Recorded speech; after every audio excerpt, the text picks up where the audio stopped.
Fala, cambada de capitalistas malvadões, como vocês estão? Tudo certo? Preocupados em relação ao dólar? Para onde que o dólar vai? Vai subir mais? O dólar vai começar a cair? O que eu devo fazer agora? Não invisto mais no exterior porque o dólar vai subir mais e não vai valer a pena? A gente vai ver tudo isso no detalhe, então fica comigo até o final do vídeo. Se você já é um investidor casca-grossa, já sabe, deixa um dedo no like para fortalecer cada vez mais aqui o canal. Caso ainda não seja, é bem fácil de virar um investidor casca-grossa, é só apertar no botão vermelho aqui de se inscrever e também ativar a notificação. Dessa forma o YouTube vai te avisar sempre que sair um vídeo novo aqui no canal e você vai ficar bem informado sobre o que acaba acontecendo no cenário tanto brasileiro como no exterior, beleza? Então, o que a gente tem, né? Você está se deparando nessa semana aí com notícias como essa daqui. Lá na CNN, dólar supera 5,15 e fecha no maior patamar em 7 meses. E eles colocam uma dúvida, moeda vai subir mais? E agora a gente percebe que há 4 meses a gente tinha uma matéria oposta a essa matéria, né? Então a gente percebe aqui que saiu no exame, né? Dólar ainda deve cair a 4,40 até o fim do ano, diz Goldman Sachs, né? Afirmando aqui, né? Então, pô, como que isso pode acontecer? A gente está chegando próximo ao final do ano, o dólar está subindo e a expectativa é que vai subir mais. Então, como assim, né? Assim, quem tenta prever para onde que o dólar vai no curto prazo acaba falhando miseravelmente. Então, o que a gente tem que ter aqui como investidor é entender que nós estamos construindo um patrimônio de longo prazo. Então, o que a gente tem em tela são notícias de curto prazo que acabam afetando o mercado nesse momento. Então, você precisa separar muito bem quais são os seus horizontes de investimento para não deixar contaminar notícias de curto prazo com as suas decisões de longo prazo. São duas coisas distintas. Isso é extremamente importante que você tenha em mente na hora de investir, tá certo, pessoal? E aí uma coisa que é importante que vocês compreendam agora é voltando um pouco na história e compreendendo ao momento que a gente chegou aqui, porque hoje nós temos um câmbio flutuante. E nem sempre foi assim, tá? Então, quando a gente veio com o plano real, foi mais um dos planos para tentar controlar a hiperinflação que nós tínhamos no período anterior. Então vieram vários planos que não deram certo e o real, porventura, veio e deu certo. E uma das políticas do real é que trazia uma paridade com o dólar, tá? Então a gente tinha um câmbio fixo, tá? Mas antes disso é importante compreender o câmbio flutuante. Então o câmbio flutuante ele vai atender aqui a demanda e oferta da moeda, né? Conforme qualquer outro bem que a gente tem na economia, os preços acabam sendo afetados justamente pela lei da oferta e da demanda. E com a moeda acaba sendo exatamente a mesma coisa. Então, hoje nós temos um câmbio flutuante. Então, esse câmbio ele acaba oscilando frente à oferta e demanda. Agora, anteriormente, de 94 até 99, nós tínhamos um câmbio fixo. Se você der uma olhada aqui no gráfico, a gente percebe aqui que a gente tinha lá de 94 a 99, o câmbio aqui, nosso real, tinha uma paridade de 1 para 1 com o dólar. E essa paridade se perdeu lá em 99. Então a gente teve aqui um aumento bastante forte aqui. Em um período bastante curto, de 76%, houve uma valorização aqui do dólar frente ao real. E por que que isso acabou acontecendo, tá? Porque teve lá naquele momento uma quebra de confiança, um medo ali de que o real iria se depreciar frente ao dólar em algum momento. Então não basta o governo dizer, ó, R$1 vale $1, porque para que o governo possa manter essa política é necessário que o Banco Central banque isso, né? Então, os excessos o banco vai colocando dinheiro lá das reservas do Brasil e chegou um momento que isso não foi mais possível, porque a gente teve em 95 uma crise na Argentina, não acabou afetando o Brasil, mas isso acaba gerando um medo de modo geral. Então, a demanda por dólar, né, brasileiros, dólares saindo do Brasil para fora, né, real comprando dólar, uma pressão maior, e aí o Banco Central precisa arcar com isso. Posteriormente, a gente teve crise na Ásia, então acaba afetando também de modo global. O Brasil precisou pegar empréstimos internacionais, ou seja, acabou secando mais suas reservas de dólares. Posteriormente, a gente também teve a crise na Rússia, né? Então a Rússia declarou moratória da sua dívida, ou seja, o mundo olha para os mercados emergentes, né? O Brasil também, né? E olha com desconfiança. Então, há uma fuga de dólares, né, saindo do Brasil e o Banco Central precisa arcar com isso. Chega um momento que o Banco Central não consegue mais arcar com isso e fala, ó, agora o câmbio é flutuante. Por isso que a gente viu essa valorização bastante grande aqui do dólar frente ao real. E a partir de então, nós temos o câmbio livre aqui, né? Então a gente percebe que desde então a gente vê uma valorização do dólar frente ao real ao longo do tempo. Então, a longo prazo, né, especificamente, a gente percebe que a inflação brasileira acaba sendo superior à inflação americana e, necessariamente, a gente vê que o real acaba se depreciando a uma taxa superior ao dólar americano. O dólar também sofre efeitos da inflação, porém a uma taxa menor que a brasileira. Então, isso acaba trazendo com que a gente tenha uma performance do dólar superior ao real ao longo do tempo, tá? Então, é esse o horizonte que você precisa ter para poder compreender como que a gente está nesse presente momento com o câmbio flutuante, certo? E agora a gente pode entender um pouco aqui sobre o que está acontecendo agora, né? Pô, o que está acontecendo agora que está fazendo com que o dólar suba, tá? E daqui a 6 meses pode mudar tudo e o dólar pode começar a cair de novo. Então, o que está afetando nesse momento, tá? Então, primeiro ponto que a gente tem aqui, saiu o relatório de emprego do JOLTS, tá?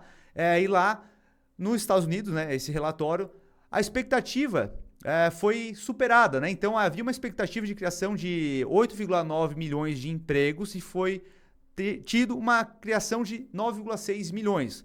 Ou seja, mesmo com a taxa de juros mais elevadas lá nos Estados Unidos, o mercado ainda está aquecido. E o Fed lá nos Estados Unidos, ele quer realmente controlar a inflação. Eles não querem mais ter aquela inflação que eles tiveram anteriormente e eles estão dispostos a manter essa taxa durante um período prolongado de tempo. Então, esse dado acaba corroborando mais a expectativa de que o Fed mantenha essa taxa mais alta e também até aumente essa taxa. Isso acabou sendo refletido nas treasuries americanas, que seriam os títulos do Tesouro americano.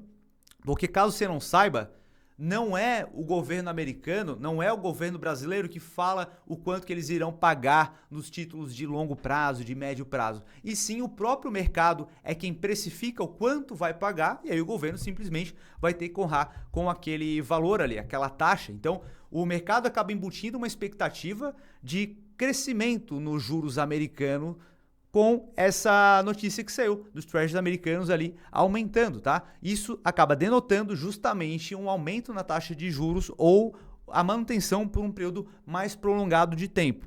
Outro fator aqui é em relação à trajetória de queda na taxa de juros. Então, Roberto Campos Neto recentemente falou novamente que o ritmo de corte na taxa de juros de 0,5% a cada reunião irá se manter e é a coisa certa a fazer, né? Como diria o Rodrigo Góes aqui, já fonte da, como é que é? A fonte da juventude, não sei o que, tal, né? Já veio um Rodrigo Góes aqui, mesma frase do Rodrigo Góes. Enfim, né? A gente viu ali que o Roberto Campos Neto, ele manteve ali a sua política ali e reiterou que irá continuar caindo. Ou seja, enquanto lá nos Estados Unidos a gente tem expectativa de aumentar os juros, né? E já está um juros alto, expectativa de um período mais prolongado de tempo e talvez aumentar. Aqui no Brasil a gente começou a reduzir, porque a gente tem uma taxa de juros real bem alta e a gente começa a reduzir e isso acaba fazendo com que, ao olhar do gringo, não fique tão atrativo manter o dinheiro no Brasil e sim manter em uma economia mais estável, mais segura, né? Onde ele vai ter um retorno ali superior, né, frente ao risco que ele está disposto a correr, né? Então, uma vez que o Brasil começa a reduzir essa taxa de juros, já o retorno, o risco do investidor estrangeiro já não é tão interessante. A gente até vê aqui que para os próprios brasileiros, já falei algumas vezes, que acaba sendo interessante migrar uma parte da sua renda fixa para investimentos de renda fixa no exterior, porque a gente está com uma taxa de juros muito interessante. Então a gente consegue investir em títulos de empresas americanas, né?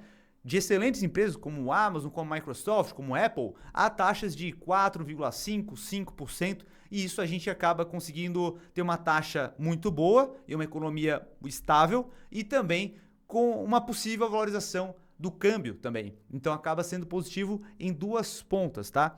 Outro ponto também que a gente tem que corroborar para esse aumento do dólar nesse presente momento é em relação ao preço do dólar.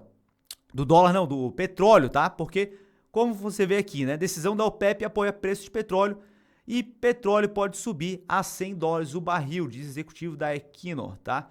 Então a gente percebe que o petróleo é algo fundamental para a economia de modo geral, né? Então, se o barril de petróleo está subindo, isso faz com que a gente tenha políticas monetárias mais contracionistas. Então, lá nos Estados Unidos, se o barril de petróleo vai subir, isso acaba refletindo no preço de vários insumos, né? Tanto do combustível e também o petróleo é um insumo para vários outros bens consumidos pela população. Então, isso acaba gerando inflação. Então, a política dos Estados Unidos agora é de controlar a inflação ao máximo. Então, isso acaba corroborando mais para a tese de que os Estados Unidos vai subir a taxa de juros ou manter por um período mais prolongado de tempo, tá? Então, isso acaba justamente mostrando que o dólar pode subir mais. E a gente percebe que o que a gente vê de notícia lá atrás, como a gente viu aqui atrás, com uma situação econômica que a gente vê no futuro, já muda tudo, né? Aquela previsão feita lá atrás já muda completamente. Então a gente tem que olhar sempre com um horizonte maior de tempo e não simplesmente essas manchetes que a gente vê aqui. Beleza, essa manchete está dizendo isso nesse momento, daqui a um mês pode mudar todo o cenário econômico, tá? Então a gente não pode ficar preso somente às manchetes, e sim a horizontes maiores de tempo, tá? Tomar essas decisões de investimento com um horizonte maior de tempo. E aí você vai ver em um período de 5 anos uma porrada de notícia como essa. Uma hora o dólar vai subir, outra hora o dólar vai cair, e aí vai ter uma oscilação gigante de notícias como essa, que aí você ficou maluco durante aquele período inteiro, não tomou nenhuma decisão, toda hora tomava uma decisão, agora então eu não vou mais comprar investimentos no exterior porque o dólar vai subir, não vale a pena, vou esperar lá na frente cair. Aí não cai, aí sobe muito mais, e vice-versa. Aí tu fica tomando decisões de longo prazo com ótica de curto prazo, e aí você só faz cagada com o teu patrimônio, certo, pessoal? E aí a gente também percebe outro fator aqui, que é justamente a saída de investidores estrangeiros, né? Baixa retirada da Bolsa Brasileira e o movimento deve seguir no curto prazo. Então, quase 15 bilhões de recursos estrangeiros saindo da Bolsa Brasileira em agosto e setembro, em meio à alta de rendimento dos treasuries, tá? Então, isso aqui acaba afetando justamente a precificação aqui, né? Do nosso câmbio que a gente tem, acaba não sendo favorável para a gente aqui. O real acaba perdendo poder frente ao dólar, tá certo, pessoal? E agora, não compensa investir no exterior mais, então? Não vale mais a pena investir no exterior?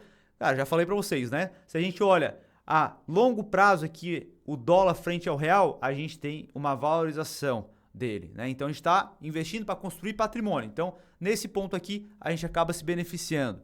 Agora, se a gente vai investir no exterior, a gente pega aqui o índice S&P 500, né? Também crescendo ao longo do tempo. É claro que em alguns momentos tem queda, porém faz parte do mercado. Então, a longo prazo, nós temos benefício dos ativos se valorizarem e também do câmbio se valorizar. Então, sim, é um bom momento para investir. O pensamento que você precisa ter é, você prefere R$100 hoje ou equivalente em dólares, né?